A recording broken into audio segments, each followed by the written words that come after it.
Hi guys, welcome to Beauty Fellows. Today I'm going to do a review and demo of the Bobbi Brown Skin Long Wear Weightless Foundation, which I'm wearing right now. If you want to know how this foundation performs, please stay tuned and don't forget to subscribe, comment and share.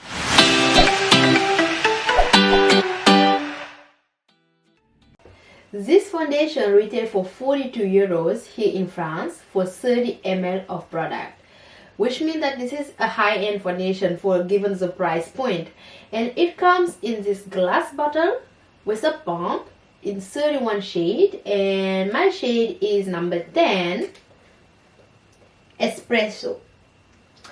This foundation is new and was released I think at the beginning of 2018, and so far I have seen very good review about the foundation, but I wanted to try it on, and mostly on dry skin because I have dry skin, and give you my honest review about this Bobbi Brown.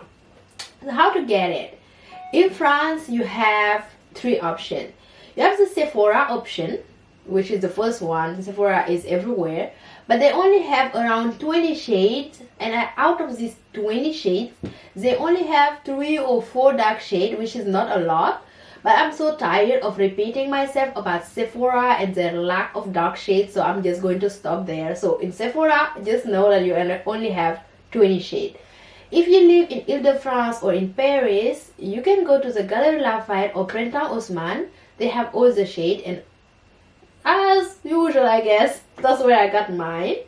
You can also go directly to the Bobbi Brown stores. They have one in Paris at Rue des Francs Bourgeois, it's at Metro Saint-Paul. They have a store in Lyon, I went there with a friend, and they have also a store in Aix-en-Provence, and probably more in France, or you can check their website to see if they have other store in some other cities in France. Last option, you can go to the Bobbi Brown website, but that is like difficult because I can never accurately guess my shade, and with this particular foundation the website is a no-go.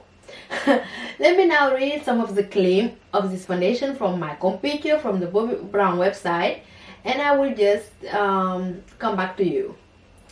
Okay, Bobbi Brown, okay, let me read.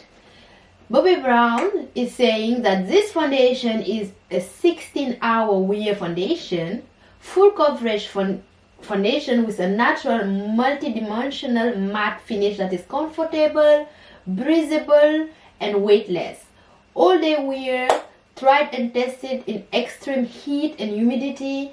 This 16-hour formula is waterproof and sweat and humidity resistant, flexible coverage, won't crease, streak and stay color true.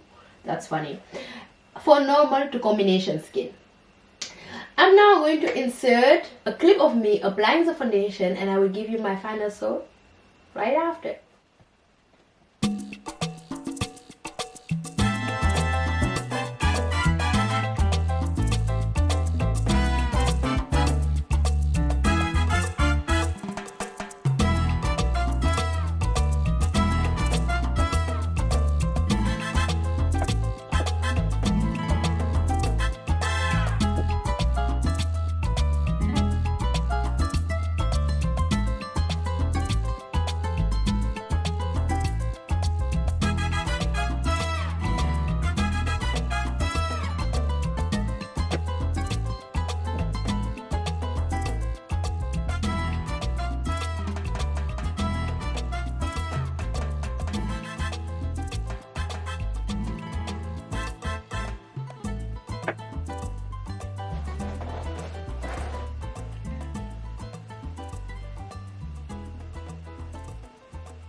So, how does this Bobbi Brown foundation perform?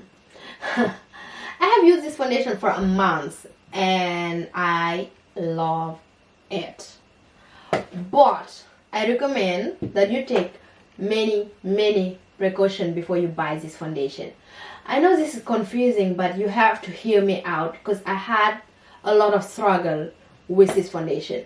First, it was hell for me to find my shade. And many dark shades in this foundation are too red or too oranges, and they oxidize like crazy. Actually, my first experience with this foundation was with one of my friends. She's one of my best friends and she's from Lyon, and she's also a makeup junkie. I wanted to buy this foundation, but because I was too busy at work, I never got around to get it. And I went to visit her and she told me that she already had the foundation in shade 8, I believe. 8 is walnut, but she said to me that the shade oxidized and turned orange, and she was very upset. So we went together at the BOBBI brand store in Lyon, and she decided to take a sample of the shade 825 Cool Walnut to see if that one would work for her. But that shade too oxidizes on her. I took the opportunity myself to take a sample of the shade 9 Chestnut to try it at home. Unfortunately, this shade oxidized too on me with strong red undertones. Seriously, Bobbi Brown. Seriously, I really thought that we were over these oranges and red undertone for dark skin. I have experienced that from so many brands like MAC. MAC is a professional in like weird undertone, but I didn't think that Bobbi Brown would do this. But anyway, so I had this undertone, and from a professional and expensive brand, that was a bit annoying. Anyway, I decided to drop the subject and drop the foundation altogether and forget about it. But then I had like this channel and I wanted to give you guys an honest review. So I was like, okay, let's go back to Bobbi Brown and see if I can take a shade, the shade 9 again, so that I can review it and tell you what I think about it. But then when I went, the lady there told me that, oh, you should take the shade 10 Espresso since the 9 oxidized on you. And here I am with the shade 10, and I have worn it for a month, and I wanted to hate it as I hated the 9, but I ended up loving this foundation, which is weird. But for some reason, this shade Espresso does not have the flow of the other ones, and it matched me pretty well. It may be I don't know, a bit too dark. The 9 would have been perfect if it worked, but this one is very fine, so I like it. And the foundation has actually a small lavender scent, which I like, but beware, if you don't like scented product, you might not like this. You don't feel it on your skin. It's just, it gets there and it glides on your skin. Even when you put it on, it just glides. I don't know, let me show you its texture, because it's like, oh, here, see, and it just like glide on the skin. So very nice. So it glides on the skin, and the coverage is medium, but it's totally buildable to full coverage. And what I like very much about this foundation is that it works very well on dry skin. I don't find it drying even after hours of wear, and I don't need a primer with it. This foundation lasts pretty long, at least 8 hours. I have never worn it for longer than that, so I cannot tell you, but at least 8 hours, and it stayed on my face pretty long. And I find that actually it has become my alternative from the Estee Lauder for dry skin, because the Estee Lauder, even though it lasts a long time, it's drying because I can never wear it every day, but this one I can totally wear it. So I like it now. However, as I said earlier, it's difficult for me to recommend this foundation. So if you want to still get it, you have to take many precautions. So finding a good shade that does not oxidize, I mean at least finding a good dark shade that does not oxidize, is lottery.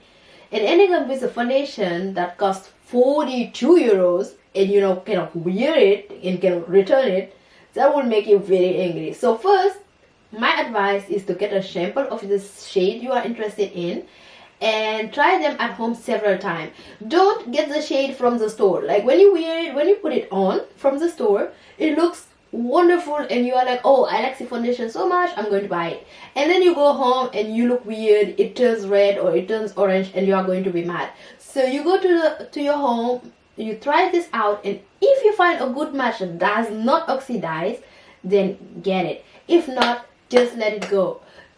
I'm hopeful though, because even if the oxidation happened to me and my friend, it depends very much on your skin. So sometimes, depending on your skin, it might never oxidize on you, so you might be lucky. But this is my, yeah, those are my thoughts about this foundation. So you guys, let me know what you think down below, and if there's a foundation you want me to review, and I will just do so. Thank you for watching, and don't forget to subscribe and share. Bye. See you next time.